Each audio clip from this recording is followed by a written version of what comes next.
모두가 끝났다고 말하는 절망의 순간 아무도 주목하지 않았던 한 노인이 천천히 자리에서 일어납니다. 여기는 백두. 20년 만에 복귀를 신고한다. 지금 즉시 테헤란 상공에 북극성을 띄워라. 키오스크 하나 제대로 못 다루던 동네 할아버지가 국가의 운명을 짊어진 전설의 요원으로 각성하는 시간. 걱정하지 마라. 너희는 내가 반드시 살려서 조국으로 보낸다. 그럼 이야기를 시작하겠습니다.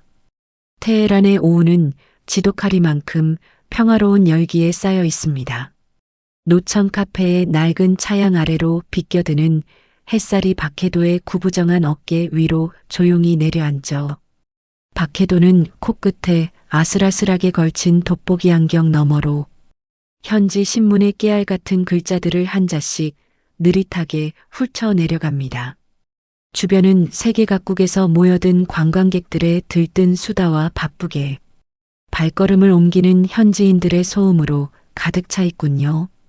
박해도가 찻잔을 들어 올리는 손길은 지나온 세월의 무게만큼이나 더디고 신중해 보입니다.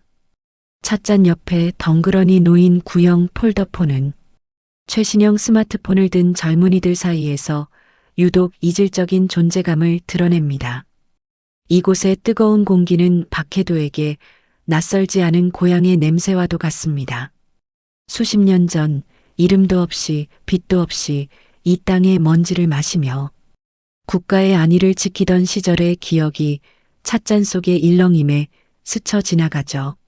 하지만 이제 그는 그저 은퇴한 지 오랜 허리 굽은 노인 박해도일 뿐입니다.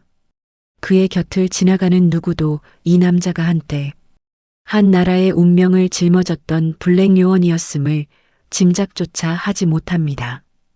그때였습니다. 정적을 찢는 듯한 날카로운 공습 사이렌이 도시 전체를 비명처럼 휘감으며 울려 퍼지기 시작합니다. 찰나의 침묵 뒤에 지충을 울리는 거대한 폭발음이 고막을 때리자 카페의 유리창들이 파르르 떨리며 비명을 지르죠. 평화롭던 거리는 순식간에 공포와 비명이 뒤섞인 아수라장으로 변해버리고 맙니다. 박해도는 쓰고 있던 돋보기를 천천히 접어 셔츠 주머니에 넣으며 나직이 의졸입니다.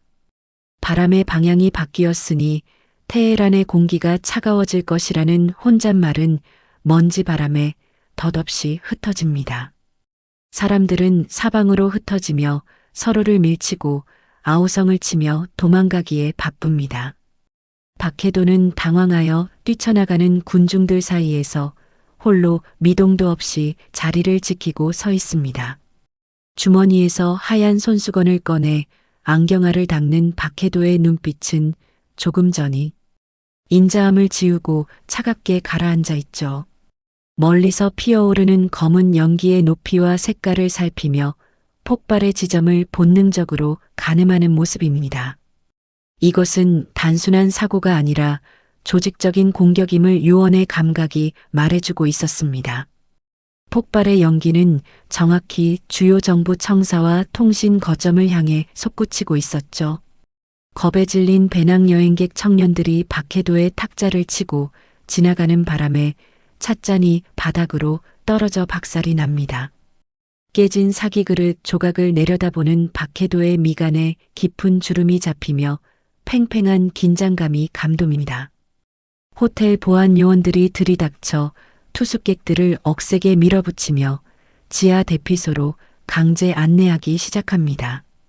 박해도는 군중들에게 떠밀리듯 움직이면서도 시선은 쉼없이 호텔의 진입로와 비상구 위치를 훑고 지나가죠. 굽어있던 박해도의 허리가 미세하게 펴지며 걸음걸이에 묘한 절도가 생겨나기 시작합니다. 호텔 정문 너머로 자욱한 먼지를 일으키며 진입하는 무장 세력의 검은 차량들이 박해도의 눈동자에 선명하게 박힙니다. 차량에 거치된 중기관총의 총신이 번뜩이는 것을 보며 그는 상황이 예상보다 훨씬 심각함을 직감합니다. 다급하게 소리를 지르며 빨리 지하로 내려가라고 재촉하는 보안요원의 등 뒤로 박해도는 묵묵히 발을 옮깁니다. 그는 보안 요원에게 잠깐 멈추라고 말하려다 이내 입을 다물고 군중의 흐름에 몸을 맡깁니다. 지금은 자신의 정체를 드러낼 때가 아니라 전체적인 판세를 읽어야 할 시기임을 알고 있었기 때문이죠. 육중한 지하 대피소의 철문이 굉음을 내며 닫히자 외부의 소음은 둔탁한 진동으로만 남게 됩니다. 모든 통신 장비의 안테나가 일제히 사라지고 사람들은 먹통이 된 화면을 보며 절망 섞인 한숨을 내뱉습니다. 박해도는 대피소의 가장 어두운 구석에 자리를 잡고 차가운 벽에 몸을 기댄 채 가만히 눈을 감습니다. 품 안에 든 낡은 가죽 지갑의 감촉을 손가락 끝으로 하나하나 확인하며 어지러운 마음을 가다듬죠. 지갑 안쪽 보이지 않는 틈새에 숨겨진 작은 금속 칩의 날카로운 모서리가 손끝에 닿습니다. 그것은 20년 전 그가 현직을 떠나며 마지막으로 챙겨온 금기된 물건이었습니다. 철문 너머에서 들려오는 금속성의 마찰음이 마치 거대한 재앙의 전조처럼 불길하게 울려 퍼집니다. 박해도는 이제 본능적으로 직감하고 있습니다. 숨겨왔던 자신의 전설적인 과거를 다시 세상 밖으로 꺼내야 할 시간이 다가오고 있다는 사실을 말입니다. 대피소 안의 산소는 점점 희박해지고 사람들의 공포는 임계점을 향해 치닫고 있습니다. 어린아이의 울음소리와 누군가의 간절한 기도소리가 뒤섞여 지하 공간을 기괴하게 채워나갑니다. 함께 갇힌 지수는 구석에서 떨고 있는 손으로 켜지지 않는 휴대폰을 연신 두드리고 있습니다. 그녀의 눈망울에는 살아남지 못할지도 모른다는 원초적인 공포가 가득 서려 있었죠. 박해도는 감았던 눈을 천천히 뜨며 어둠 속에서 번뜩이는 날카로운 안광을 드러냅니다. 이곳에 모인 사람들의 얼굴 하나하나를 눈에 담으며 누가 적이고 누가 아군인지 본능적으로 분류하죠. 닫힌 문 앞에서 벌벌 떠는 젊은이들과 대조적으로 박해도의 존재는 거대한 바위처럼 단단하고 흔들림이 없어 보입니다. 심연보다 깊은 어둠 속에서 잠들었던 노병의 차가운 응시가 다시금 깨어나고 있었습니다. 무장 세력의 구두 굽소리가 지면을 타고 대피소 천장으로 전달됩니다. 규칙적인 발소리와 거친 현지어의 외침은 그들이 단순한 폭도가 아니라 훈련된 군인들임을 시사하죠. 박해도는 조용히 호흡을 가다듬으며 근육에 쌓인 수십 년의 기억을 불러일으킵니다.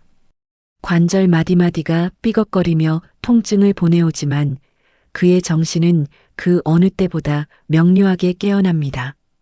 박해도의 손끝이 가죽 지갑 속 비밀스러운 틈새를 스치자 미세한 금속성 진동이 전해져 옵니다. 그것은 국가를 위해 음지에서 헌신했던 이들만이 공유하는 마지막 약속이자 신호였습니다. 이제 테헤란의 지하 대피소는 단순한 피난처가 아닌 전설의 귀환을 알리는 작전 통제실로 변모하려 합니다. 박해도는 옆에서 흐느끼는 지수를 향해 고개를 돌리며 걱정하지 말고 자신의 뒤에 바짝 붙으라고 나직이 말합니다. 박해도의 목소리에는 거부할 수 없는 단호한 힘과 상대를 안심시키는 묘한 무게감이 실려 있었죠. 지수는 당황하며 박해도를 쳐다보았지만 평소 보았던 힘없는 노인의 눈빛이 아님을 깨닫고 마른 침을 삼킵니다.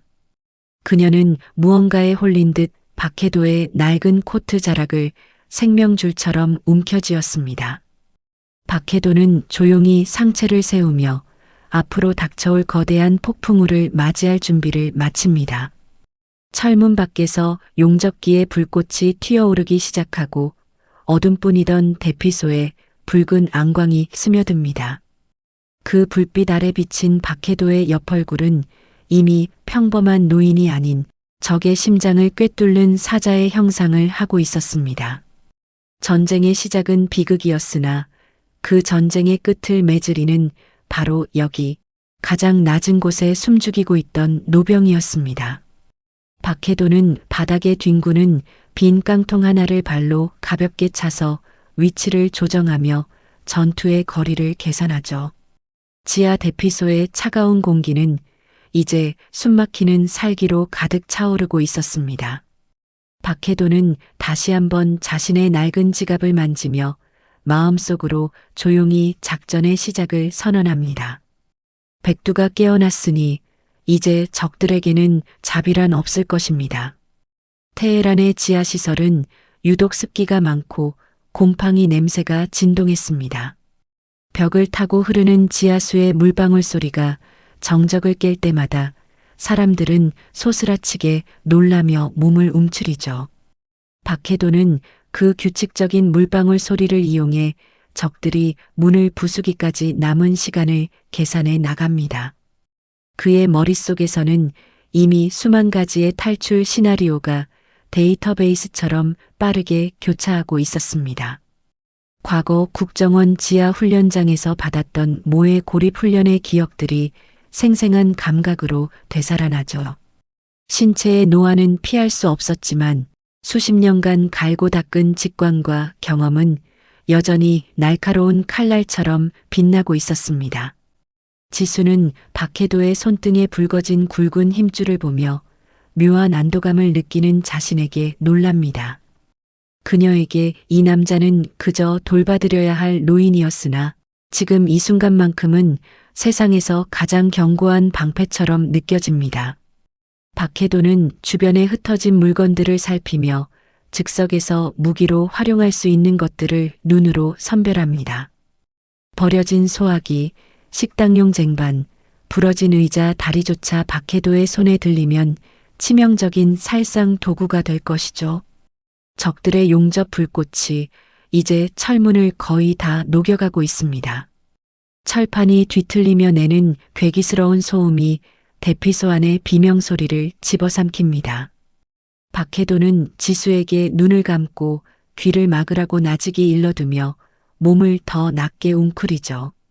그의 심장 박동은 긴장 때문이 아니라 전투를 앞둔 흥분으로 인해 조금씩 빨라지기 시작합니다. 이것은 사륙을 위한 것이 아니라 지켜야 할 사람들을 위한 투쟁임을 스스로에게 되새깁니다. 국가는 박해도를 잊었을지 몰라도 박해도는 단 한순간도 자신의 사명을 잊은 적이 없었습니다. 마침내 철문의 한쪽 귀퉁이가 힘없이 떨어져 나가며 바깥의 뜨거운 열기가 대피소 안으로 훅 끼쳐 들어오죠.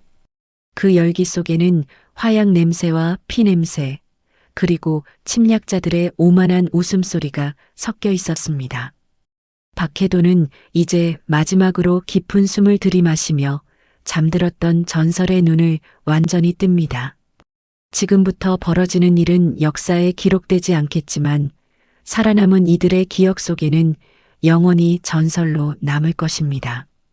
박해도의 거친 손이 바닥을 짚으며 도약할 준비를 마치는 순간 대피소의 전등이 힘없이 깜빡이다 완전히 꺼져버립니다. 완벽한 어둠은 적들에게는 공포가 되겠지만 평생을 어둠 속에서 살아온 박해도에게는 최고의 전장이 될 터였죠. 어둠 속에서 오직 박해도의 날카로운 숨소리만이 고요하게 울려 퍼지고 있었습니다. 대피소의 침묵은 폭풍 전야의 고요함보다 더 무거웠습니다. 지수는 어둠 속에서 박해도의 존재감을 더 선명하게 느끼며 그가 뿜어내는 기세에 압도당하죠. 방금 전까지 바둑판 앞에서 허허 웃던 동네 할아버지는 온데간데 없고 그 자리에는 서늘한 칼날 같은 전사가 서 있었습니다. 박해도는 어둠 속에서 소리 없이 움직이며 적들이 진입할 동선을 차단하기 위해 장애물들을 재배치합니다. 그의 동작 하나하나에는 낭비가 없으며 숙련된 요원만이 가질 수 있는 우아한 잔혹함이 배어 있었죠. 철문 밖에서는 적들이 곧 무너질 문을 향해 거친 조롱을 내뱉으며 마지막 충격을 준비하고 있었습니다. 하지만 그들은 알지 못했습니다. 그 문 너머에서 기다리고 있는 것이 단순한 피난민들이 아니라 수십 년간 굶주렸던 노련한 사자라는 사실을 말입니다. 박해도는 단검의 차가운 감촉을 손안에서 굴리며 입가에 옅은 미소를 지었습니다. 그 미소는 적들에게는 저승사자의 초대장이나 다름없었죠. 적들의 마지막 발길질에 철문이 요란한 소리를 내며 바닥으로 고꾸라집니다. 먼지 구름 사이로 전술 조명을 밝힌 무장대원들이 들이닥치지만 그들이 본 것은 비어있는 허공뿐이었습니다. 박해도는 이미 그들의 사각지대로 몸을 날려 어둠의 일부분이 되어 있었기 때문입니다.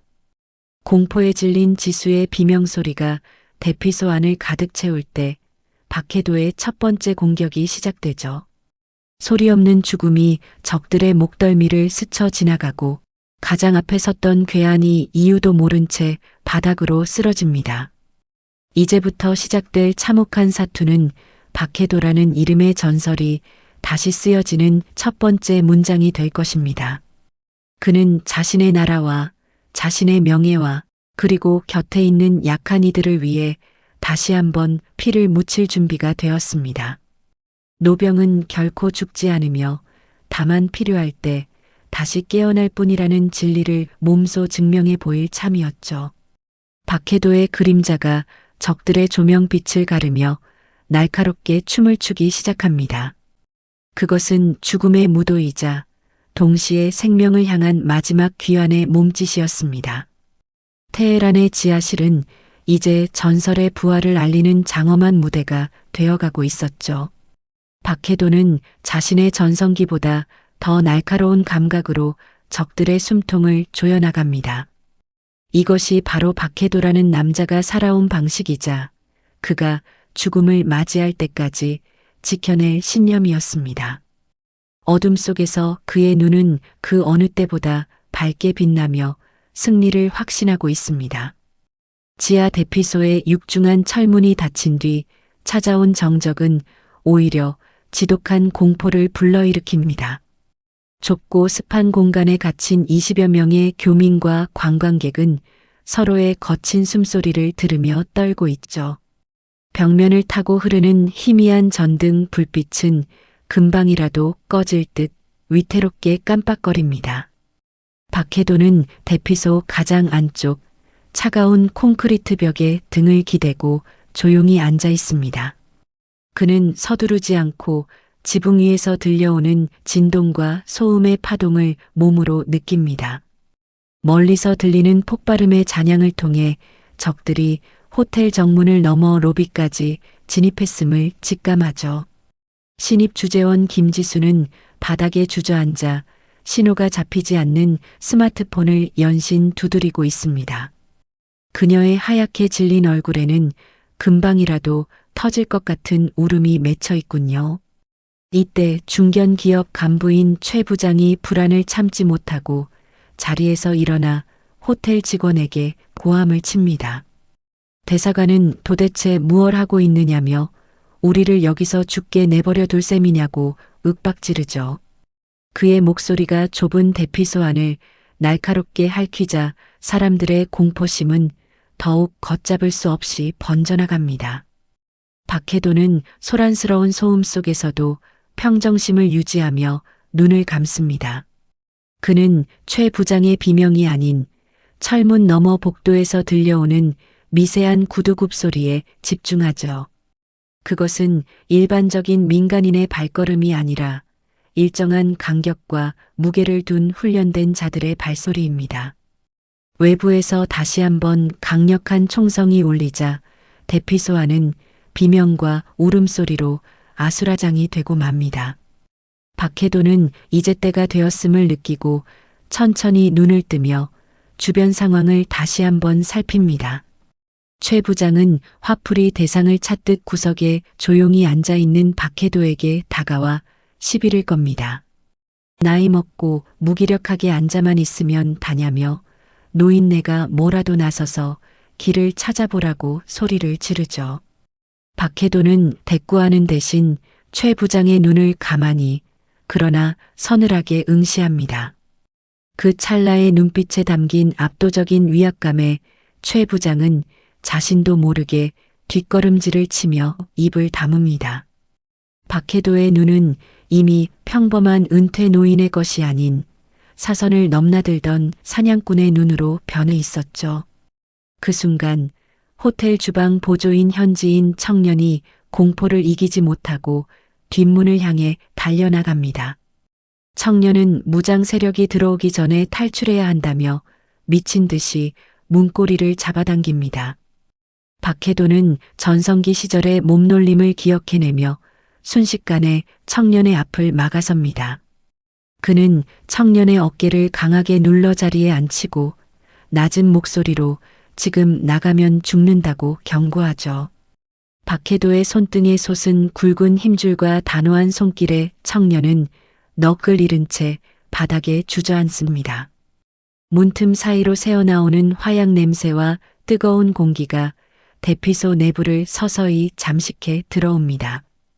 대피소 천장의 환풍구에서 정체불명의 금속성 마찰음이 들려오자 사람들은 일제히 고개를 듭니다. 박해도는 그것이 적들이 환기 시스템을 통해 가스나 투척물을 넣으려는 전조일 수 있음을 간파하죠. 그는 지수에게 다가가 가방에 있는 생수병을 꺼내 손수건을 적시라고 지시합니다. 지수는 영문도 모른 채 박해도의 말에 따라 덜덜 떨리는 손으로 물을 적셔 사람들에게 나누어 줍니다. 지하 공간은 이제 숨막히는 긴장감과 불쾌한 습기로 가득 차오르고 있습니다. 박해도는 대피소 내부의 집기들을 훑어보며 비상시 무기로 쓸 수 있는 것들을 머릿속으로 정리합니다. 부러진 의자, 다리, 식당용 쟁반, 소화기 하나하나가 그의 손에 들리면 치명적인 도구가 될 터였죠. 최 부장은 박해도의 기세에 눌려 구석에서 씩씩거리며 분을 사귀고 있지만 감히 다시 나서지는 못합니다. 지수는 박해도의 옆에 바짝 붙어 앉아 그의 규칙적인 호흡 소리를 들으며 묘한 안도감을 느낍니다. 박해도는 지수의 노트북 가방을 가리키며 배터리가 얼마나 남았는지 확인해 보라고 말하죠. 외부와 단절된 이 고립된 공간에서 그가 계획하는 반격의 열쇠는 바로 그 작은 기계 안에 있었습니다. 철문 밖에서 들리는 현지어 고함이 점점 가까워지고 무거운 발걸음 소리가 문 앞에 멈춰섭니다. 박해도는 자신의 낡은 가죽 지갑을 주머니에서 꺼내 손에 꽉 쥐며 마지막 결단을 내립니다. 이제 평범한 노인 박해도의 시간은 끝나고 블랙 요원 백두의 시간이 시작되려 하고 있었습니다.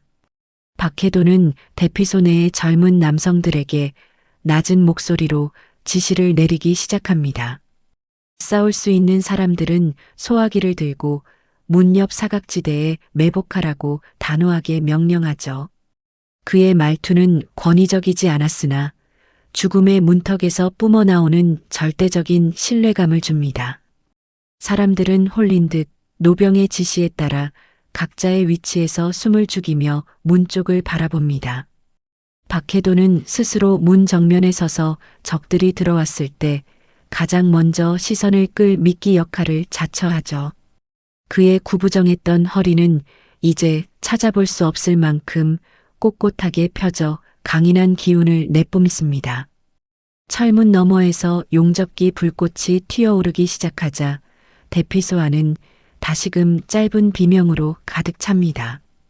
박해도는 눈을 감고 과거에 수없이 반복했던 근접 전투의 감각을 세포 하나하나에 새겨 넣습니다. 그는 알고 있습니다. 이제부터 벌어질 일은 피할 수 없는 생존의 사투라는 사실을 말이죠. 어둠 속에서 박해도의 눈은 그 어느 때보다 밝게 빛나며 다가올 폭풍을 정면으로 응시합니다. 대피소의 바닥은 누군가 흘린 땀과 눈물로 얼룩져 미끄러웠습니다. 박해도는 그 미끄러운 바닥조차 전투에서 이용할 수 있는 변수로 계산하며 발을 단단히 고정합니다. 그의 낡은 구두 끝이 바닥을 긁으며 내는 작은 소리는 무장 세력의 거친 외침 속에 묻혀버리죠. 하지만 그 고요한 움직임 속에는 적의 목숨을 단번에 끊어놓을 날카로운 살기가 서려 있습니다. 지수는 박해도의 뒷모습을 보며 이 노인이 평범한 할아버지가 아님을 확실히 깨닫습니다. 그녀의 눈에 비친 박해도는 마치 거대한 폭풍 속에서도 흔들리지 않는 등대와도 같았죠. 적들이 용접하는 소음이 대피소 벽면을 타고 진동하며 사람들의 고막을 괴롭힙니다. 박해도는 그 소음조차 자신의 심장 박동과 맞추며 극도의 집중 상태로 들어갑니다. 그는 이제 자신이 가진 모든 감각을 동원해 문 밖의 적들이 몇 명인지 어떤 무기를 들었는지 파악하죠. 적들의 거친 숨소리와 무기가 부딪히는 금속음이 철문을 투과해 그의 고막에 선명하게 박힙니다. 박해도는 낡은 지갑 속에 숨겨진 마이크로 칩의 존재를 다시 한번 확인하며 승부수를 띄웁니다. 이 작은 칩 하나가 서울에 있는 국정원 본부와 자신을 이어줄 유일한 생명줄이 될 것입니다. 그는 지수에게 노트북 전원을 켜고 대기하라고 눈짓으로 신호를 보냅니다. 지수는 떨리는 손으로 노트북을 열고 어두운 대피소 안에 푸르스름한 화면빛이 번져나갑니다. 박해도는 그 빛을 이용해 적들이 문을 뚫고 들어올 찰나의 순간을 정확히 포착하려 합니다. 그의 손가락 마디마디가 전투를 앞두고 가볍게 경련하듯 움직이며 예열을 시작하죠. 국가는 그를 잊었을지 몰라도 그의 몸에 새겨진 충성과 투지는 결코 사라지지 않았습니다. 박해도는 이제 마지막으로 넥타이를 풀어 손목에 단단히 감으며 근접전 준비를 마칩니다. 철문이 서서히 뒤틀리며 적들의 뜨거운 열기가 대피소 안으로 스며들기 시작합니다. 노병은 이제 사자의 심장을 깨우고 다가올 죽음의 무도를 맞이할 준비가 되었습니다. 지하 대피소의 공기는 이제 비릿한 금속 냄새와 타버린 고무 냄새로 가득합니다. 박해도는 사람들에게 코와 입을 막으라고 다시 한번 강조하며 낮은 자세를 유지하라고 말합니다. 그는 철문 틈새로 보이는 적들의 전술 장화 위치를 파악하며 첫 번째 타격 지점을 정하죠. 적들은 안의 피난민들이 그저 겁에 질린 양떼라고 생각하며 방심한 채 문을 걷어찹니다. 하지만 박해도는 그들의 방심이 바로 자신들에게는 가장 강력한 무기가 될 것임을 알고 있었습니다. 그는 조용히 상체를 비틀어 도약할 준비를 하며 발끝에 힘을 모읍니다. 지수는 그런 박해도의 모습에서 말로 다 표현할 수 없는 거대한 슬픔과 숭고함을 동시에 느낍니다. 평생을 음지에서 살아야 했던 노병의 마지막 임무가 여기서 다시 시작되고 있었습니다. 박해도는 이제 자신을 가두고 있던 노년의 껍데기를 완전히 벗어던집니다. 철문이 요란한 굉음과 함께 바닥으로 떨어지는 순간 박해도의 눈은 번득이는 섬광처럼 적들을 쏘아봅니다. 무장 세력이 대피소 철문을 거칠게 두드리는 소리는 이제 단순한 위협을 넘어 공포의 실체가 되어 지하 공간을 짓누릅니다. 철문 너머로 들려오는 한국인들의 투항을 요구하는 현지어 고함은 날카로운 칼날처럼 사람들의 신경을 긁어대죠. 대피소 안에 모인 이들은 절망적인 표정으로 서로를 껴안은 채 문이 열리는 순간 들이닥칠 운명을 예감하며 숨죽입니다. 하지만 그 아비규환의 중심에서 박해도는 오히려 기이할 정도로 차분하게 자신의 내면을 정돈하고 있습니다. 그는 이제 더 이상 관망만으로는 소중한 생명들을 지킬 수 없음을 직감하고 조용히 몸을 움직이죠. 박해도는 주머니에서 손때 묻은 낡은 가죽 지갑을 꺼내 무릎 위에 올려놓고 잠시 그 질감을 손끝으로 느낍니다. 이 지갑은 평범한 노인의 소지품처럼 보이지만 그 안감 깊숙한 곳에는 수십 년간 침묵해온 과거의 파편이 숨겨져 있습니다.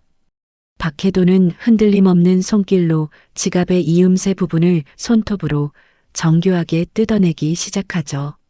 조금씩 벌어지는 가죽 사이로 은밀하게 매립되어 있던 초소형 마이크로 칩과 구식 발신기가 그 모습을 드러냅니다. 그것은 20년 전 그가 현역을 떠나며 마지막으로 챙겨온 존재해서는 안 될 국가의 기밀이자 요원의 혼이었습니다. 박해도는 칩을 꺼내 들고 주변을 살피다 겁에 질려 떨고 있는 지수에게 천천히 다가갑니다. 그는 지수의 노트북 가방에서 보조 배터리와 USB 케이블을 낙채듯 가져오며 그녀의 시선을 붙잡죠. 지수는 당황하여 소리를 내려 하지만 박해도의 단호하고 깊은 눈빛에 압도되어 자신도 모르게 숨을 삼키고 입을 다뭅니다. 박해도는 아무런 설명도 하지 않았지만 그의 동작 하나하나에는 상대를 굴복시키는 전설적인 요원의 권위가 서려 있습니다. 그는 노트북을 펴고 떨리는 지수의 손을 대신해 자판 위에 자신의 마디 굵은 손가락을 올립니다. 20년이라는 긴 세월이 흘렀음에도 그의 손가락은 복잡한 암호 알고리즘과 접속 경로를 본능적으로 기억해내죠. 박해도는 수동식 다이얼을 정교하게 돌려 현재의 차단된 통신망을 우회할 수 있는 국정원 전용 비상 주파수를 맞춥니다. 지하 대피소의 희미한 비상등 아래서 노트북 화면의 푸른 빛이 박해도의 깊게 파인 주름 사이로 스며듭니다. 칩이 연결되는 순간 노트북은 비명을 지르듯 펜을 돌리며 20년간 잠들어 있던 유령 같은 프로그램을 깨우기 시작하죠. 화면 위로 붉은색 경고등이 깜빡이며 보안 승인 절차가 복잡하게 펼쳐지지만 박해도의 눈은 흔들림이 없습니다. 그는 과거 자신만이 알고 있던 비밀, 코드와 생체 정보를 대신할 특정 패턴의 명령어들을 거침없이 입력해 나갑니다. 마침내 모니터 중앙에 굵은 글씨로 CONFIRMED AGENT BAEKDU ACTIV라는 문구가 출력되며 정적을 깨뜨리죠. 그것은 단순히 프로그램의 실행을 넘어 잊혔던 한 남자의 존재가 국가의 신경망 속에 다시 부활했음을 의미합니다. 박해도는 화면을 응시하며 자신의 현재 위치와 생존 상황, 그리고 교민들의 위험을 알리는 짧은 암호를 전송합니다. 그의 손가락 끝에서 시작된 작은 신호는 테헤란에 파괴된 통신 거점들을 넘어 서울의 심장부를 향해 날아갑니다. 박해도의 등 뒤에서는 여전히 사람들의 비명과 무장 세력의 위협적인 소음이 뒤섞여 들려옵니다. 하지만 박해도는 마치 다른 차원의 공간에 있는 것처럼 오직 화면과 통신 상태에만 모든 감각을 집중하죠. 그는 이제 자신이 평범한 노인이 아니라 국가의 부름에 응답하는 최후의 보루임을 스스로에게 선포합니다. 신호가 전송되는 동안 박해도는 주변의 지형지물을 다시 한번 훑으며 다음 단계의 작전을 구상합니다. 대피소 안의 산소는 점점 부족해지고 습기는 더해가지만 그의 머릿속은 그 어느 때보다 차갑고 명료하게 깨어 있습니다. 그는 지수에게 노트북을 계속 주시하며 본부로부터 오는 응답을 실시간으로 확인하라고 나직이 지시합니다. 지수는 이제 이 노인이 누구인지 묻지 않아도 그가 자신들의 유일한 희망임을 본능적으로 깨닫고 고개를 끄덕이죠. 박해도는 이제 자신의 낡은 코트깃을 바로 세우며 자리에서 일어나 대피소 중앙으로 나아갑니다. 박해도의 걸음걸이는 더 이상 지팡이에 의지하던 노인의 그것이 아니며 대지를 단단히 움켜쥐는 맹수의 활력을 되찾았습니다. 그는 대피소 안에 굴러다니는 낡은 쇠파이프 하나를 집어들어 그 무게중심을 확인하며 손목의 근력을 점검합니다. 오랜 시간 잠들어 있던 근육들이 비명을 지르며 고통을 호소하지만 박해도는 그 고통마저 전투의 연료로 사용하죠. 그는 대피소 입구에 놓인 무거운 목재 테이블을 혼자서 밀어 철문 앞에 1차 저지선을 구축하기 시작합니다. 사람들은 믿을 수 없는 광경을 보듯 박해도의 활약을 지켜보며 비로소 공포 대신 작은 희망의 불씨를 품습니다. 최 부장조차 박해도의 기세에 눌려 구석에서 숨을 죽인 채 그의 지시를 기다리는 처지가 되었죠. 박해도는 사람들에게 당황하지 말고 낮은 자세로 벽에 밀착하라고 명령하며 불필요한 움직임을 차단합니다. 그의 목소리는 낮고 굵으며 듣는 이로 하여금 거부할 수 없는 복종의 의지를 심어주는 묘한 매력이 있습니다. 철문 밖에서는 이제 용접기가 아닌 해머로 문을 부수는 육중한 타격음이 울려 퍼지기 시작합니다. 문이 충격을 받을 때마다 대피소 천장에서 먼지가 떨어지며 시야를 가리지만 박해도는 눈 하나 깜빡이지 않습니다. 그는 오히려 그 타격의 리듬을 계산하며 문이 완전히 무너질 찰나의 순간을 포착하려 애쓰죠. 박해도의 머릿속에는 이미 수천 번 반복했던 모의 전투의 데이터들이 실시간으로 시뮬레이션 되고 있습니다. 그는 적들이 문을 뚫고 들어올 때 가장 먼저 타격해야 할 대상과 확보해야 할 통로를 명확히 설정합니다. 박해도의 가슴 속에는 수십 년간 억눌러왔던 요원의 본능이 뜨거운 용암처럼 끓어오르고 있었습니다. 그는 자신의 정체가 세상에 드러나는 것을 두려워하지 않으며 오직 지켜야 할 이들을 위한 희생만을 생각합니다. 노병의 눈에는 이제 죽음에 대한 공포가 아닌 임무 완수를 향한 강철 같은 의지만이 서려 있을 뿐이죠. 노트북 화면에서 마침내 서울로부터 온 짧은 응답 신호가 수신되었음을 알리는 알림음이 울립니다. 박해도는 그 소리를 듣는 순간 입가에 아주 옅고 서늘한 미소를 지으며 단검을 고쳐 잡습니다. 국가가 자신을 인지했고 이제 지원이 시작될 것임을 알기에 그는 더욱 거침없이 행동할 수 있게 되었죠. 그는 지수에게 노트북을 안전한 곳에 숨기고 절대 고개를 들지 말라고 다시 한번 엄중히 경고합니다. 철문의 경첩이 비명을 지르며 뜯겨나가는 찰나 박해도는 소화기를 들어 올리며 최종 위치를 잡습니다. 지하 대피소의 공기는 이제 폭발하기 직전의 고압 증기처럼 팽팽하게 긴장되어 터지기 일보 직전입니다. 박해도는 자신의 평생을 바친 충성심이 오늘 이 자리에서 가장 찬란하게 빛날 것임을 확신합니다. 거인의 각성은 이제 완료되었고 침략자들에게는 이제 지옥 같은 시간이 기다리고 있을 터였습니다. 어둠 속에서 박해도의 실루엣은 거대한 산처럼 우뚝 솟아 다가올 적들을 정면으로 마주합니다. 그는 자신의 낡은 구두가 내는 작은 마찰음조차 소음 속에 숨기며 완벽한 기습의 순간을 조율하죠. 철문이 드디어 바닥으로 고꾸라지며 외부의 빛이 대피소 안으로 쏟아져 들어오지만 그는 눈을 가늘게 뜰 뿐입니다. 그 빛은 박해도에게는 적의 위치를 알려주는 등불이 될 것이고 적들에게는 자신들의 죽음을 비추는 조명이 될 것입니다. 박해도는 이제 마지막 숨을 깊게 들이마시며 근육의 긴장을 최고조로 끌어올립니다. 사자는 이제 사냥감을 향해 도약할 준비를 마쳤고 그의 눈은 이미 적들의 목덜미를 꿰뚫고 있었습니다. 테헤란의 지하실은 이제 전설이 다시 쓰이는 역사의 현장이자 노병의 장엄한 귀환식이 열리는 무대가 됩니다. 박해도는 침착하게 첫 번째 공격을 위한 발을 내디디며 어둠 속으로 몸을 던질 준비를 마쳤습니다. 서울 서초구에 위치한 국가정보원 해외정보국 상황실은 20년 만에 울려 퍼진 고전적인 비상 호출 신호로 인해 일대 혼란에 빠졌습니다. 대형 모니터마다 붉은색 경고등이 전멸하며 폐기된 줄 알았던 요원 코드, 백두의 활성화를 알리는 데이터가 쏟아지죠.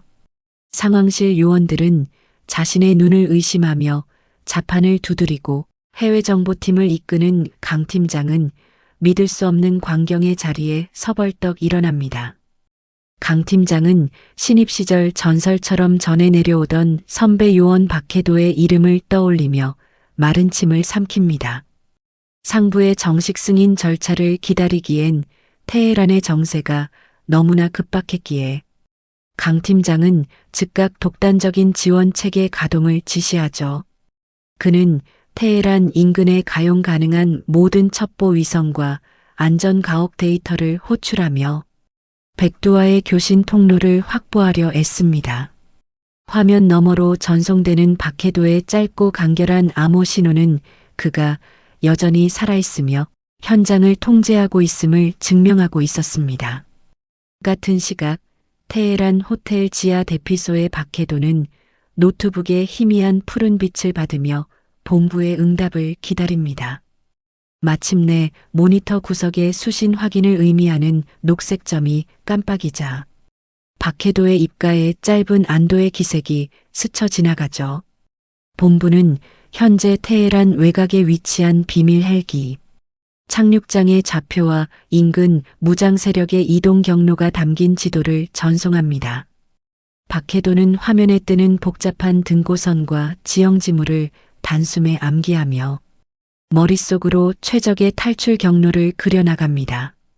무장 세력이 산소 용접기로 철문을 절단하는 소리가 대피소 안을 가득 채우고 튀어오르는 불꽃은 사람들의 공포를 자극하죠.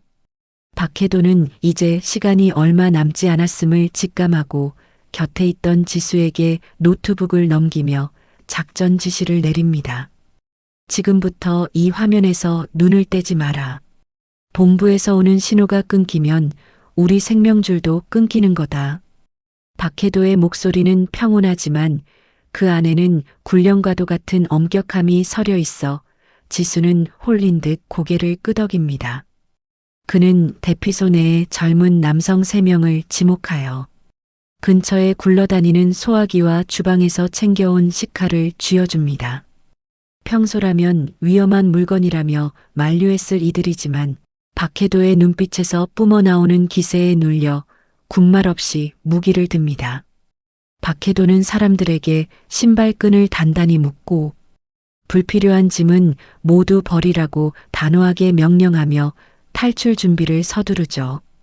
그는 대피소의 환풍구 위치와 지상 주차장으로 이어지는 낡은 도면을 확인하며 적들의 진입로를 역으로 이용할 계획을 세웁니다.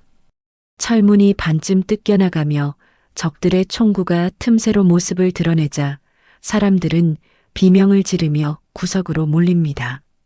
박해도는 소화기 안전핀을 뽑아 쥔 채 가장 선두에 서서 적들이 문을 완전히 열기를 기다리며 몸을 낮춥니다. 박해도의 심장은 수십 년 만에 느끼는 전장의 고동 소리에 맞춰 규칙적이고 강하게 고동치기 시작합니다. 그는 자신의 노화된 신체가 보내는 통증 신호를 정신력으로 억누르며 요원으로서의 감각을 최고조로 끌어올리죠. 그의 뇌세포는 적들이 문을 부수고 들어오는 속도와 각도를 계산하며 최선의 타격 지점을 끊임없이 시뮬레이션합니다. 박해도는 낡은 구두 밑창이 바닥을 긁는 느낌조차 소음으로 인지하며 완벽한 정적 속에서 기습을 준비하죠. 철문 밖에서 들려오는 무장 세력의 거친 웃음소리와 무기들이 부딪히는 금속음은 박해도에게 오히려 명확한 정보를 제공합니다. 그는 적들의 숫자가 5명 내외이며 그들이 현재 극도로 방심한 상태라는 사실을 소리만으로 간파해냅니다. 박해도의 등 뒤로 모여든 교민들은 노병의 단단한 등판을 바라보며 자신들도 모르게 공포를 희망으로 바꿔가고 있습니다. 서울 본부의 강 팀장은 박해도가 보내온 현장 정보를 토대로 인근 안전, 가옥의 연락책들에게 긴급 가동 명령을 하달합니다. 국정원의 첨단 위성은 구름 뚫고 테헤란 도심의 열 감지 영상을 실시간으로 전송하며 박해도의 눈과 귀가 되어주죠. 강 팀장은 모니터에 표시된 박해도의 위치 정보를 보며 전설적인 선배가 보여줄 활약에 대한 경외심을 느낍니다. 그는 상부의 책임 추궁을 각오하고 대기 중인 모든 자산을 동원해 테헤란 외곽의 퇴출 작전을 설계해 나갑니다. 박해도는 노트북 화면을 통해 본부로부터 준비 완료라는 최종 확인 메시지를 확인하고 입술을 지그시 깨뭅니다. 이제 남은 것은 실전이며 한치의 오차도 허용되지 않는 생사의 갈림길만이 그들 앞에 놓여 있을 뿐입니다. 박해도는 사람들에게 마지막으로 낮은 목소리로 속삭이며 각오를 다지게 만듭니다. 내가 앞을 뚫을 테니 누구 하나 뒤처지지 말고 내 발소리만 따라와야 한다. 알겠나? 사람들은 대답 대신 침을 삼키며 고개를 끄덕이고 대피소의 공기는 폭발하기 직전의 압력밥솥처럼 팽팽해집니다. 철문이 드디어 육중한 소리를 내며 바닥으로 무너지고 그 틈으로 눈을 찌르는 외부의 조명빛이 쏟아져 들어오죠. 박해도는 그 빛을 신호탄 삼아 소화기를 정면으로 분사하며 어둠 속에서 거대한 사자처럼 도약합니다. 뿌연 분말 가루가 시야를 가리는 찰나 박해도의 신속한 움직임은 적들의 허점을 정확하게 뚫고 지나가죠. 서울의 상황실과 테헤란의 지하실은 이제 보이지 않는 선으로 연결되어 거대한 탈출 작전의 서막을 올립니다.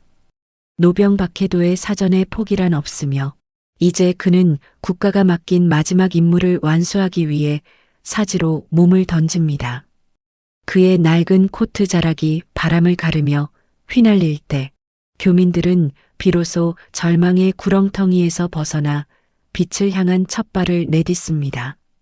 테헤란 도심의 화염은 더욱 거세지지만 박해도의 눈동자에는 오직 안전한 퇴로만이 선명하게 각인되어 있습니다.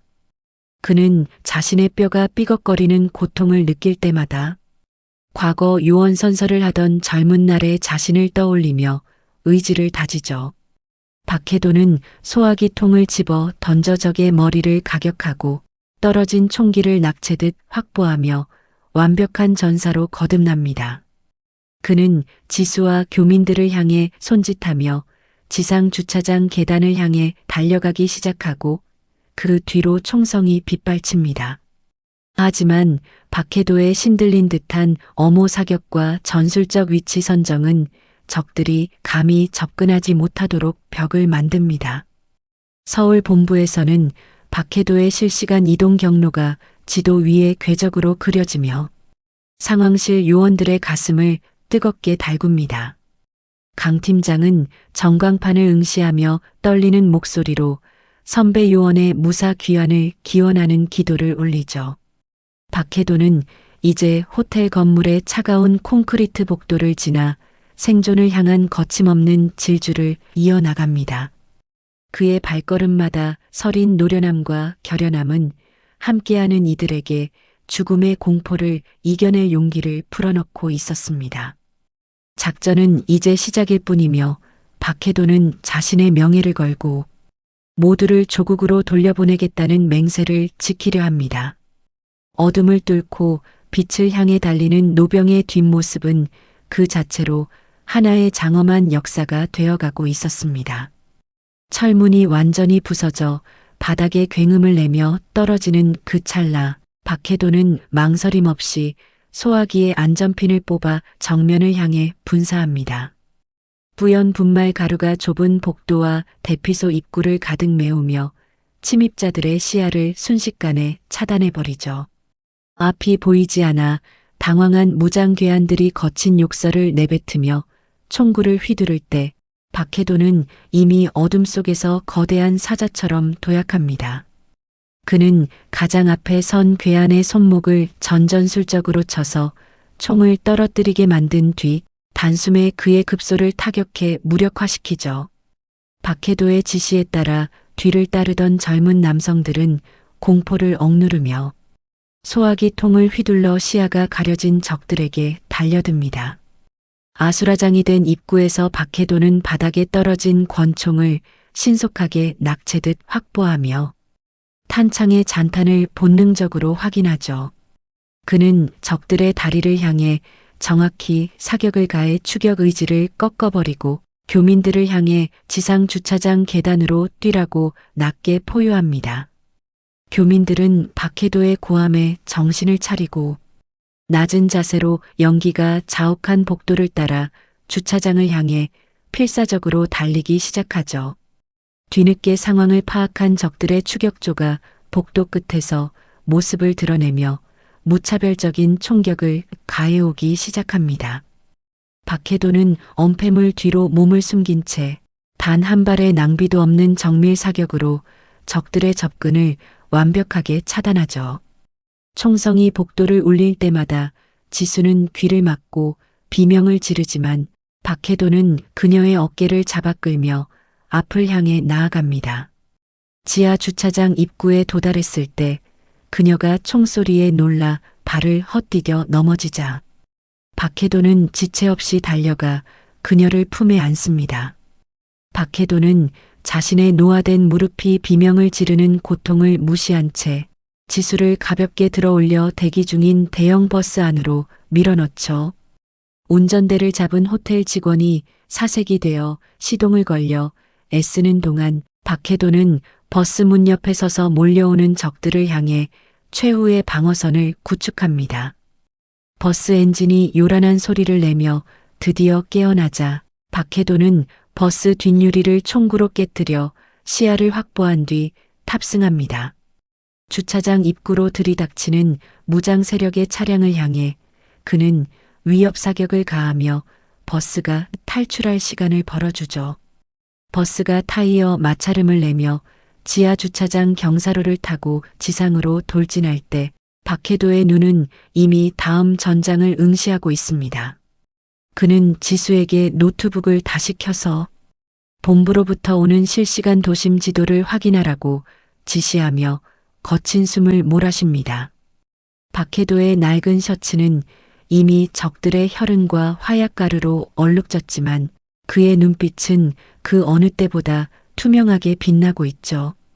지상으로 올라온 버스의 창밖으로는 화염에 휩싸인 테헤란 시가지가 파노라마처럼 펼쳐지며 교민들을 다시 공포에 빠뜨립니다.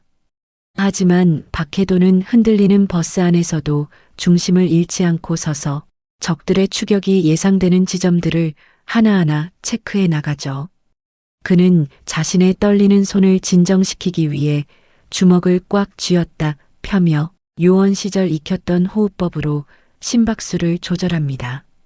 박해도는 운전사에게 테헤란 외곽도로를 향해 최대한 속력을 높이라고 소리치며 지도가 가리키는 안전한 경로를 손가락으로 가리킵니다. 지수는 노트북 화면에 표시되는 붉은 점들이 자신들을 쫓는 무장 세력임을 깨닫고 박해도의 옆 얼굴을 경외에 찬 눈으로 바라보죠. 박해도는 그런 지수를 안심시키듯 잠시 그녀의 손을 잡아주지만 그의 시선은 여전히 버스 뒷유리 너머의 추격자들에게 고정되어 있습니다. 추격해오는 적들의 트럭이 버스의 측면을 들이받으려 할 때마다 박해도는 창밖으로 몸을 내밀어 타이어를 겨냥합니다. 그의 사격은 마치 자로 잰 듯 정확하여 적들의 차량을 차례로 도로 밖으로 밀어내거나 멈춰 세우죠. 버스의 철판을 뚫고 들어오는 총알들이 좌석 등받이를 파헤칠 때 박해도는 사람들에게 바닥에 최대한 붙으라고 거듭 경고합니다. 그는 자신이 입은 가벼운 찰과상 따위는 신경도 쓰지 않은 채 오직 교민들의 안전만을 최우선으로 생각하며 작전을 수행하죠. 서울 상황실에서는 이 모든 이동 경로를 위성으로 지켜보며 강 팀장이 손에 땀을 쥐고 박해도의 무사 통과를 기원하고 있습니다. 강 팀장은 화면 속 버스의 속도가 줄어들 때마다 입술을 깨물며 현지 정보원들에게 지원 경로 확보를 재차 독촉하죠. 박해도는 본능적으로 본부의 지원이 멀지 않았음을 느끼고 마지막 탄창을 갈아 끼우며 결전의 의지를 다집니다. 버스가 도심의 복잡한 골목을 빠져나와 탁 트인 외곽도로에 들어서자 박해도는 비로소 짧은 숨을 내뱉습니다. 하지만 그것도 잠시 저 멀리 바리케이드를 치고 대기 중인 또 다른 무장 세력의 무리가 보이자 그의 눈이 다시 날카로워집니다. 박해도는 운전사에게 멈추지 말고 그대로 돌진하라고 명령하며 자신이 직접 전면 유리창 쪽으로 나아가 사격을 준비하죠. 그는 공포에 질린 운전사의 어깨를 다독이며 나를 믿고 끝까지 밟으라는 말로 그에게 용기를 불어넣습니다. 박해도의 목소리에는 생사를 함께하는 전우만이 나눌 수 있는 깊은 유대감과 확신이 서려 있었습니다. 버스가 바리케이드를 향해 무서운 속도로 돌진하는 찰나 박해도의 총구가 다시 한번 불을 뿜으며 적들의 진영을 무너뜨립니다. 그것은 노병의 단순한 저항이 아니라 국가가 보낸 사자가 집행하는 심판과도 같은 강력한 위력이었죠. 대피소를 빠져나온 버스는 이제 죽음의 도시를 뒤로하고 생명의 착륙장을 향해 거침없이 질주합니다. 박해도는 버스 천장을 두드리며 사람들에게 조금만 더 견디라고, 이제 곧 구조대가 올 것이라고 희망을 전하죠. 그의 외침은 절망에 빠졌던 교민들에게는 신의 목소리보다 더 간절하고 믿음직스럽게 들렸습니다. 지수는 노트북 자판 위에 떨어진 눈물을 닦아내며 박해도가 열어준 이 길을 끝까지 기록하겠노라 다짐합니다. 박해도는 자신의 주머니 속에 든 낡은 지갑을 만지며 이 임무가 자신의 생의 마지막 불꽃이 될 것임을 예감하죠. 하지만 그 불꽃은 결코 허무하게 꺼지지 않을 것이며 모든 일을 조국으로 인도하는 등불이 될 터였습니다. 버스가 먼지를 일으키며 지평선을 향해 달려갈 때 박해도의 등 뒤로 지는 석양은 마치 그의 삶을 예우하는 훈장처럼 붉게 타오릅니다. 버스가 연기 자욱한 테헤란 시내로 들어서자마자 뒤편에서 무장 세력이 올라탄 픽업 트럭 2대가 굉음을 내며 따라붙기 시작합니다. 뿌연 먼지와 화염이 가득한 도로는 이미 정상적인 기능을 상실했지만 추격자들은 마치 사냥감을 몰아넣는 늑대들처럼 집요하게 버스의 뒤를 뭅니다. 박해도는 흔들리는 버스 안에서 중심을 잡으며 지수에게 본부로부터 실시간으로 전송되는 안전가옥과 헬기 착륙장 좌표를 확인하라고 지시하죠. 픽업 트럭의 짐칸에 탄 대원들이 버스의 타이어를 겨냥해 소총을 발사하자 금속성 마찰음과 함께 차체에 구멍이 뚫리며 교민들은 다시 비명을 지릅니다. 박해도는 당황해하는 사람들을 향해 바닥에 바짝 엎드리라는 명령을 내리고 자신은 버스 통로에 비치된 공구함과 비상용품들을 챙기기 시작하죠. 그는 적들의 차량이 버스에 밀착하지 못하도록 무거운 공구들과 소화기를 길바닥에 투척하며 추격로에 장애물을 만듭니다. 도로 한복판에 설치된 검문소에는 무장 반군들이 이미 바리케이드를 치고 거대한 트럭으로 길을 막아선 채 버스를 기다리고 있군요. 박해도는 운전사에게 속력을 줄이지 말고 정면으로 돌파하라고 단호하게 명령하며 자신은 조수석 창문 밖으로 상체를 내밉니다. 그의 손에는 어느덧 확보한 권총이 쥐어져 있고 박해도의 눈은 흔들리는 버스 안에서도 적들의 약점을 정확하게 포착해냅니다. 박해도의 정교한 사격 한 발이 바리케이드 옆에 놓인 인화성 드럼통을 명중시키자 굉음과 함께 화염이 치솟으며 검문소 병력들이 흩어집니다. 폭발의 충격으로 버스가 크게 휘청거리며 좌우로 요동치지만 박해도의 외침을 들은 운전사는 이를 악물고 가속 페달을 끝까지 밟죠.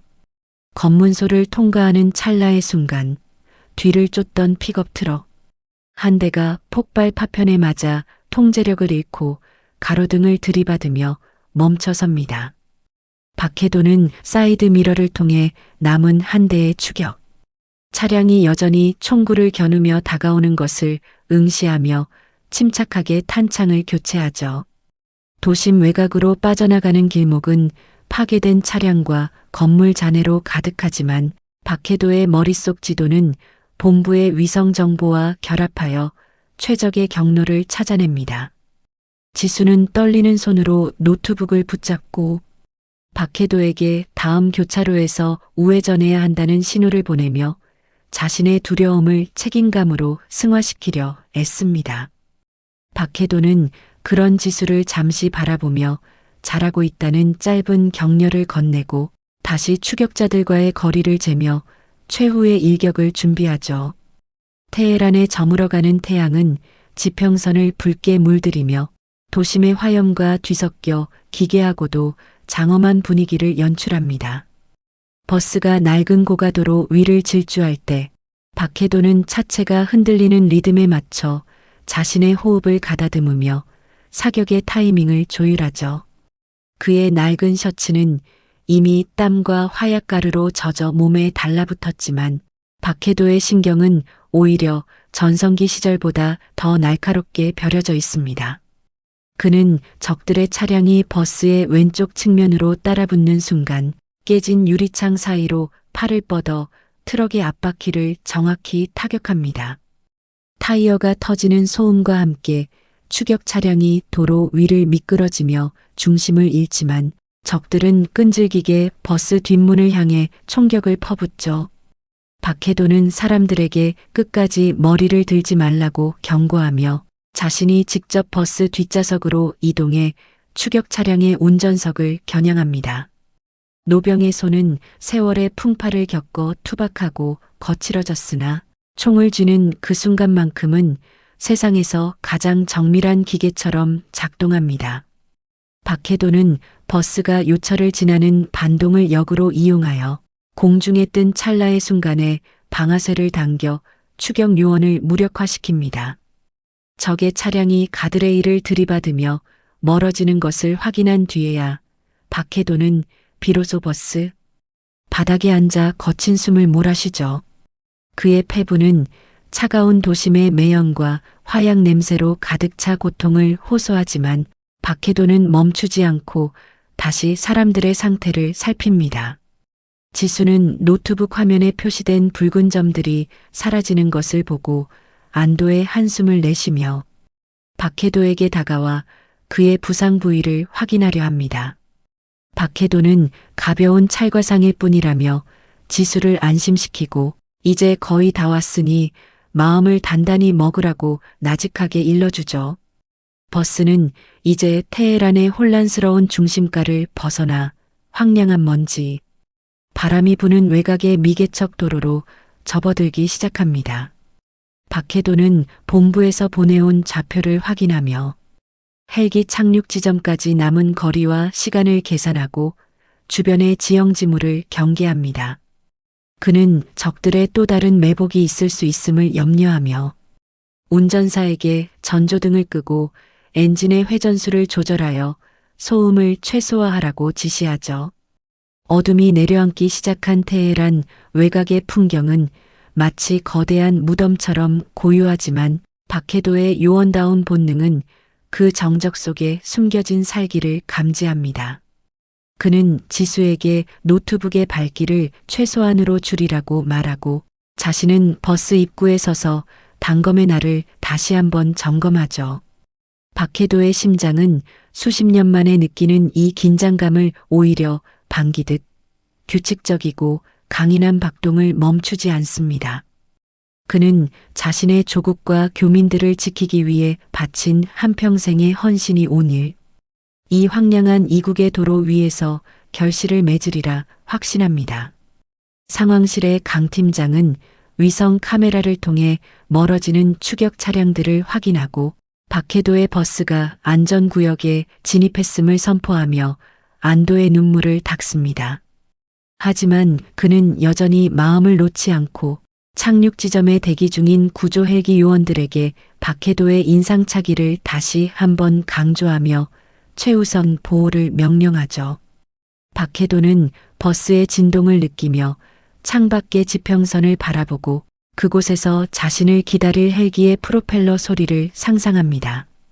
그의 머릿속에는 이미 탈출 이후의 수순까지 정리가 끝났으며 이제 남은 것은 마지막 사투를 승리로 이끄는 것뿐입니다.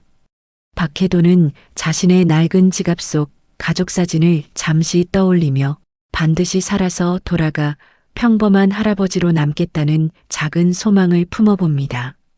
버스가 덜컹거리며 거친 흙길을 달리는 소리는 이제 노병에게는 승리를 향한 장엄한 행진곡처럼 들려오고 있었습니다.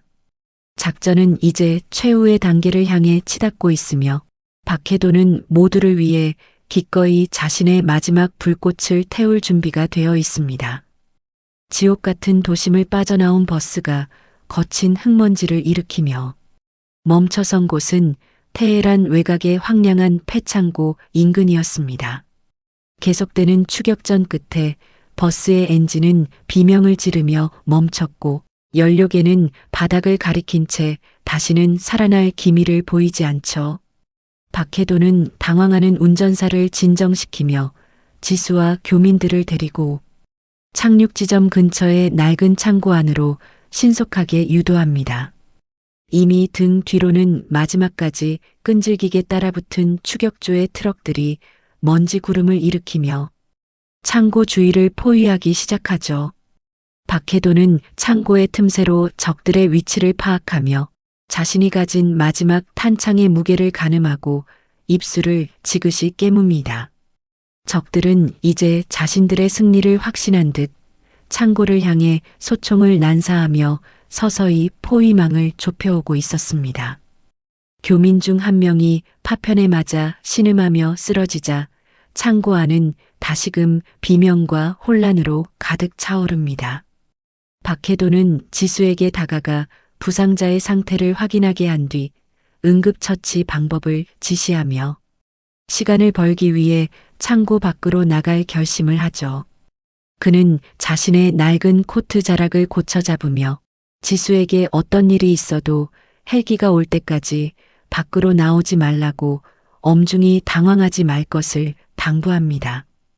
박해도는 무기를 등 뒤로 숨긴 채 양손을 천천히 들어 올리며 창고 밖 황량한 대지 위로 당당히 걸어나갑니다. 그는 과거 블랙 요원 시절 테헤란 바닥을 훑으며 익혔던 능숙한 현지 방언으로 무장 세력의 우두머리를 향해 외치기 시작하죠. 박해도의 목소리에는 두려움 대신 상대를 압도하는 기세와 노련한 협상가의 무게감이 실려 있습니다. 그는 적들이 방심하도록 유도하며 자신을 넘겨줄 테니 민간인들은 놓아달라는 거짓 제안으로 그들의 시선을 자신에게 집중시킵니다. 적의 우두머리가 비웃으며 다가오는 찰나 박해도의 눈은 창고 외벽에 설치된 낡은 유류 탱크의 밸브를 예리하게 포착하죠. 그는 대화를 이어가면서도 발밑의 지형을 이용해 적들의 사격 각도를 흐트러뜨리고 기습의 순간을 조율합니다. 박해도는 품 안에서 마지막 신호탄을 꺼내 손에 쥐고 하늘 저편에서 들려오는 미세한 프로펠러 소리에 온 신경을 집중하죠. 그의 심장은 이제 마지막 임무의 완성을 앞두고 강렬하게 고동치며 노병의 마지막 투혼을 불태우고 있었습니다. 박해도가 서 있는 황무지의 공기는 금방이라도 타오를 듯 건조하며 비릿한 화약 냄새가 진동합니다. 무장 세력의 요원들은 총구를 겨눈 채 노병의 정체를 의심하며 서서히 거리를 좁혀오고 있었죠. 박해도는 그들의 눈동자 속에 담긴 오만함과 잔인함을 읽어내며 자신이 던질 마지막 승부수가 무엇인지 다시 한번 되새깁니다.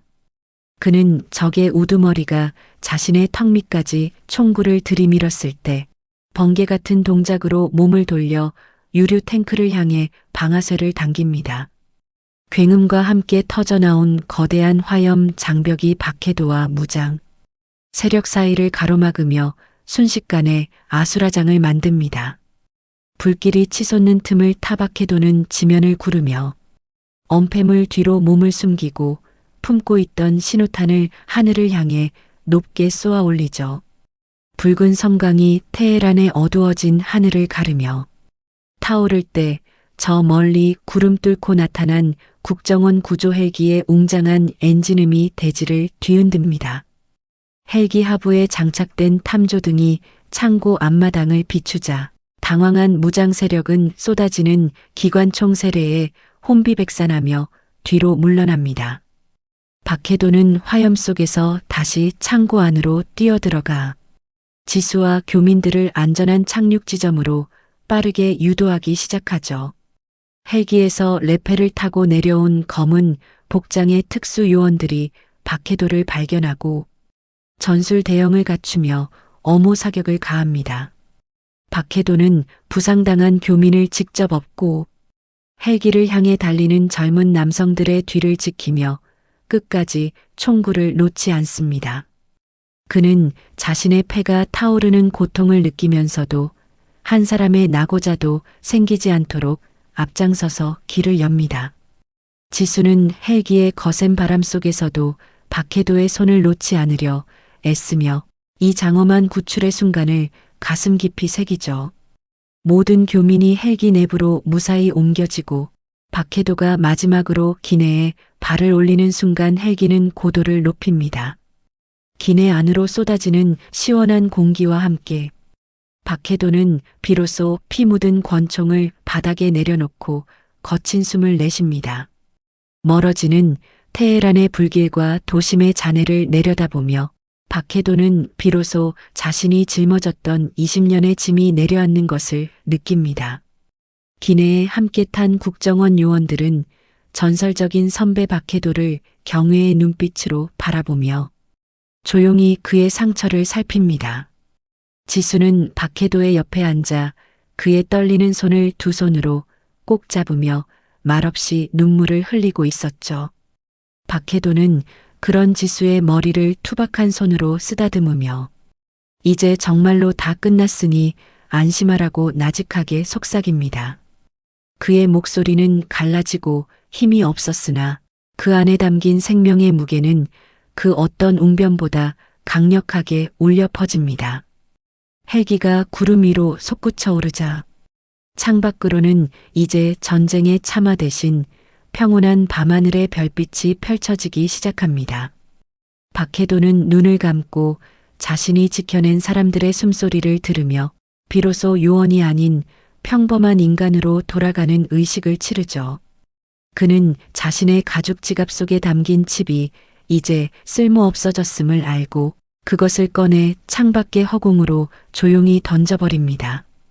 백두라는 이름은 이제 다시 어둠 속으로 사라지겠지만 그가 남긴 생명의 불씨는 조국에서 다시 피어날 것입니다.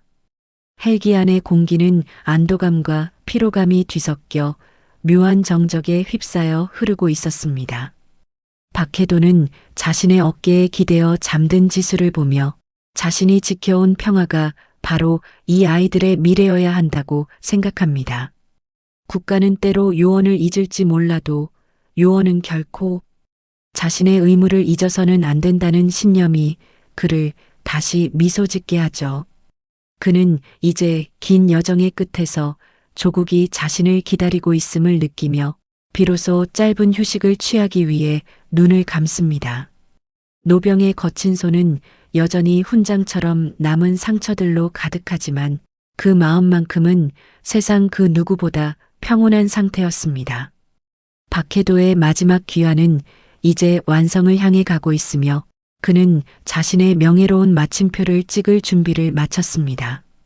헬기의 프로펠러 소리는 이제 장엄한 평화의 자장가가 되어 지친 영혼들을 달래주며 조국을 향해 날아갑니다. 테헤란의 밤은 깊어만 가고 어둠을 뚫고 빛을 향해 나아가는 노병의 뒷모습은 그 자체로 하나의 신화가 되어 남습니다. 박해도는 꿈속에서 자신이 가장 좋아하던 동네 공원의 바둑판 앞에 앉아있는 자신을 발견하며 평온하게 잠에 듭니다.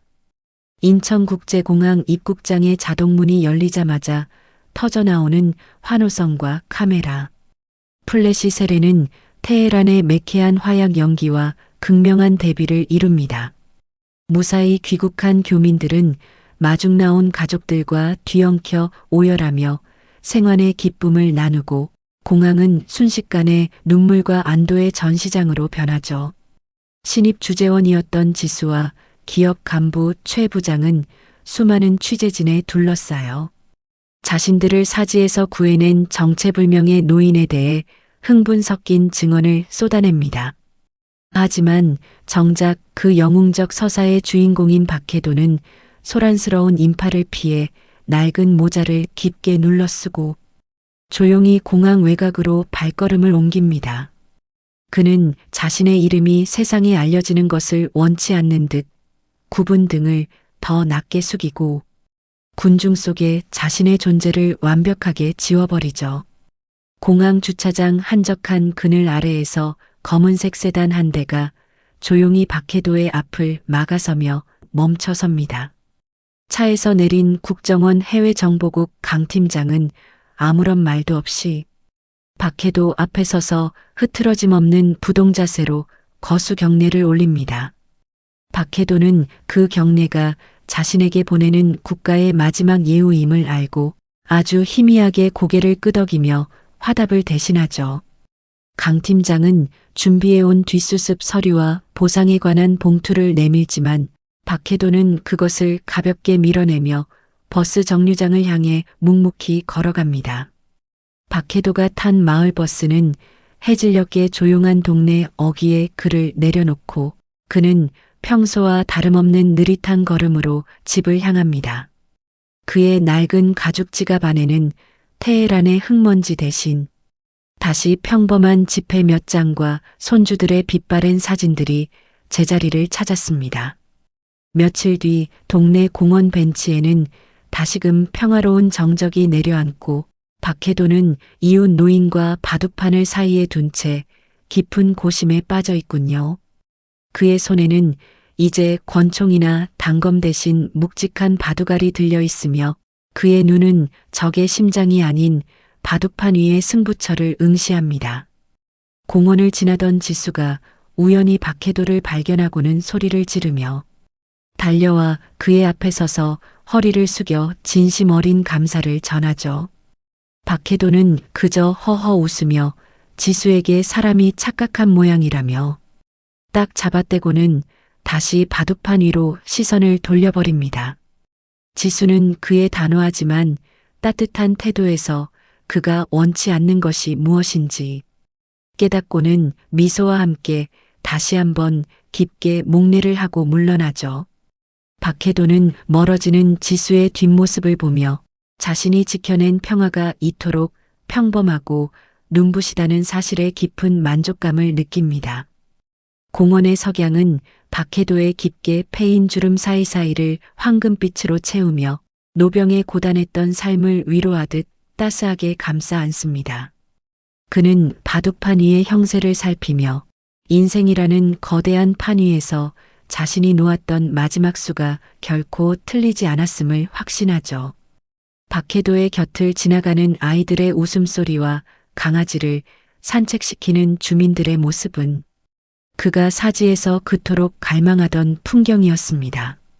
그는 자신의 어깨에 남은 흉터나 무릎의 통증조차 이제는 훈장처럼 느껴지며 요원으로서의 삶이 아닌 인간으로서의 삶에 감사함을 느낍니다.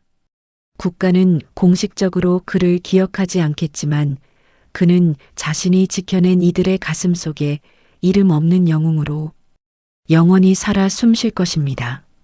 박해도는 주머니 속에서 가죽 지갑을 꺼내 만지작거리며 이제는 전설이 아닌 일상의 기록들로 채워질 자신의 남은 시간을 상상하죠. 그의 미소는 테헤란의 화염 속에서 보여주었던 서늘한 안광과는 달리 봄볕처럼 따사롭고 인자한 할아버지의 그것으로 돌아와 있습니다. 강 팀장은 멀리서 차 안에 앉아 박해도의 평온한 일상을 지켜보며 선배 요원이 선택한 그 고귀한 침묵을 존중하기로 결심합니다.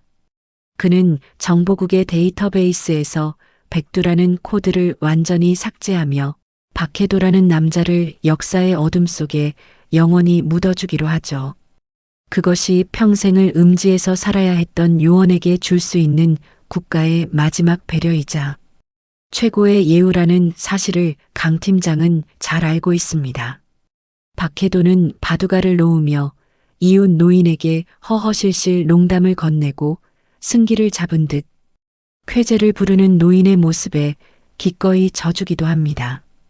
그의 손등에 남은 흉터들은 이제 옷소매 아래로 조용히 가려져 누구에게도 위협이 되지 않는 평범한 노인의 손으로 남습니다.